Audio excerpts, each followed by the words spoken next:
Hey, good morning. Glad to be with you again. Sorry I didn't do a devotional yesterday. I hurt my ribs and didn't do anything yesterday. So if you would be praying for that, that'd be great. Um, but this morning we're gonna just pick right back up in First Samuel. We're gonna be in First Samuel 21, and uh, and I've kind of been wrestling with this for a couple of days because. Um, in this episode, in this section in Scripture, we see that what's going on. David is on the run from Saul. We saw that from last time. So he's heard from from Jonathan that Saul is going to try to kill him, and now we're in verses 21 or chapters 21 through 26 are known as David's wilderness years. So when he's running from Saul, Saul's trying to kill him the whole time. But when he first begins to run, what we see is that David kind of has this moment of doubt or fear that kind of identifies how he's reacting. And what he does is he kind of he twists the truth.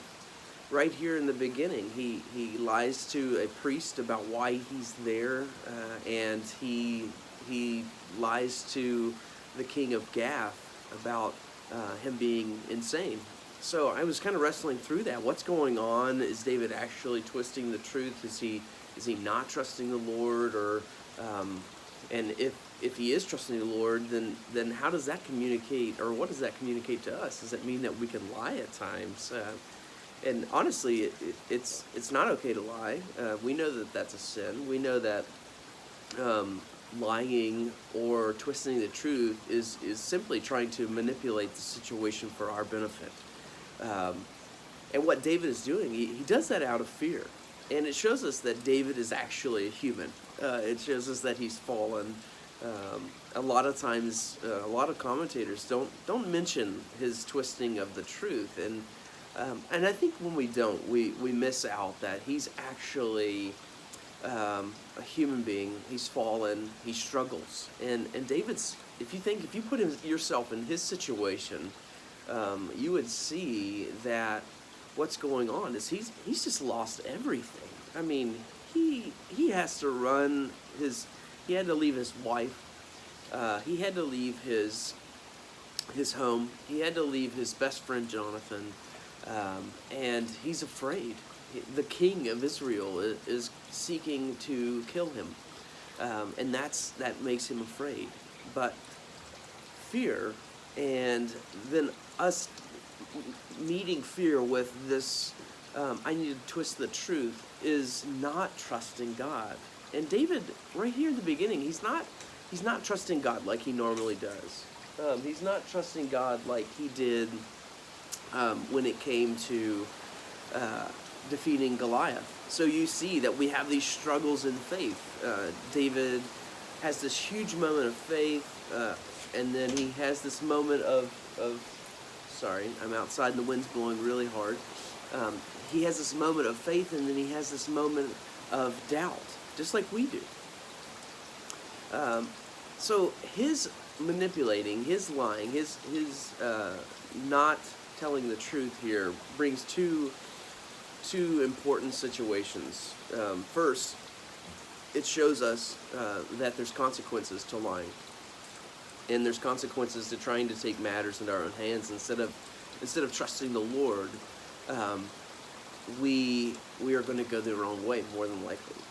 So the consequences for David here are first, he lies to the priest. And eventually, in chapter 22, we see that all of the priests are murdered by Saul and his men.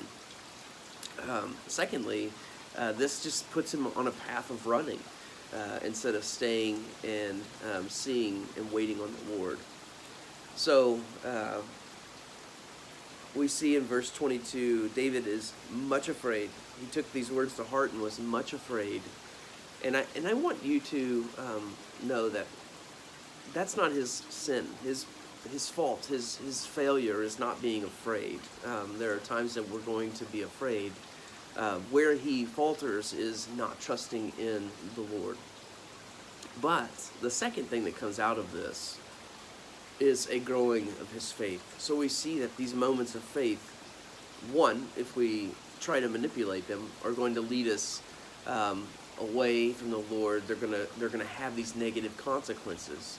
But two, if we meet our fear with faith, it's going to grow our faith, and it might not be immediately, but as we trust in the Lord, our faith is going to grow. So this is the time. 1 Samuel 21 is the time when David writes Psalm 34, and he says, "I will bless the Lord at all times. His praise shall continually be on my mouth. My soul makes it boast in the Lord. Let the humble hear and be glad. Oh, magnify the Lord with me, and let us exalt his name together." You see how his faith has been growing. "I sought the Lord, and he answered me, and he delivered me from all my fears. Those who look upon him are radiant, and their faces shall never be ashamed. This poor man cried, and the Lord heard him and saved him out of all his troubles. The angel of the Lord encamps around those who fear and delivers them. Oh, taste and see that the Lord is good. Blessed is the man who takes refuge in him. Oh, fear the Lord, you his saints, for those who fear him have no lack. The young lions suffer want and hunger, but those who seek the Lord lack no good thing. Come, O children, listen to me. I will teach you to fear the Lord. What man is there who desires life and loves many days that he may see good? Keep your tongue from evil and your lips from speaking deceit." You see, he learned his lesson here. "Turn away from evil and do good. Speak peace and pursue it. The eyes of the Lord are toward the righteous, and his ears toward their cry. The face of the Lord is against those who do evil, and to cut off the memory of them from the earth. When the righteous cry for help, the Lord hears and delivers them out of all their troubles. The Lord is near to the brokenhearted and saves the crushed in spirit. Many are the afflictions of the righteous, but the Lord delivers him out of them all. He keeps all his bones, not one of them is broken.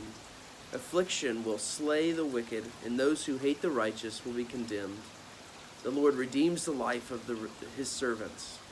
None of those who take refuge in him will be condemned." See, David learned his lesson. I'm not going to lie my way out of this. I'm not going to deceive. I'm going to trust in the Lord. I'm going to wait on him. And I know there are times in our lives that we fear a situation, and we try to work our way out of it, or we fear what somebody else is going to think about us, and we twist our words maybe to make them feel better. And in the end, we're actually just lying to them, and that makes the situation worse. So our fear should be not of man, not of this world, but of God. And we should act in such a way that we bring glory to him and honor to him. And David learns that lesson, and it carries him through the rest of his life. So during your hard times, during your fear, times of fear, don't try to solve the problem yourself by manipulating the situation. Be honest, be truthful, and taste and see that the Lord is good. Wait on him. God bless you. Have a great day.